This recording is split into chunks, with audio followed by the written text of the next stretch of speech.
कोल्हापूर जिल्ह्यातील जिल्हा परिषद निवडणुकांमधील कसबा तारळे या गटातील भाजपच्या उमेदवार सौ पाटील यांच्या प्रचारार्थ सगळं गाव अख्खा राळा तालुका हा त्यांच्या पाठीशी उभा आहे. सेंट्रल गव्हर्नमेंटमध्ये ज्या पद्धतीनं भाजपचं सरकार आहे आणि महाराष्ट्रामध्ये ज्या पद्धतीनं सरकार आहे, भाजपची उमेदवारी मिळाल्यानंतर त्यांचं एकच विजन त्याच्यामध्ये आहे की सेंट्रलच्या ज्या ज्या योजना सामान्य लोकांसाठी आणि गावासाठी ज्या कराव्या लागतात त्या सगळ्या त्यांच्या मार्फत होतील, हा आम्हाला पूर्ण विश्वास या पद्धतीनं आम्हाला वाटतो.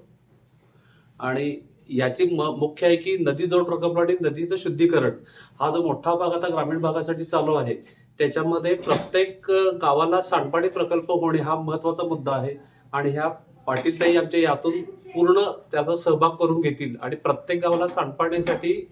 जे काही योजना आहेत त्या राबवतील आणि आपल्या लोकांचं सगळ्यांचं आरोग्य चांगलं राहील, हा त्या पाठीमागचा आम्हाला विश्वास वाटतो. त्यांना प्रचंड मताने निवडून द्यावं हे ह्याच्यात मी तुम्हाला सर्वांना आवाहन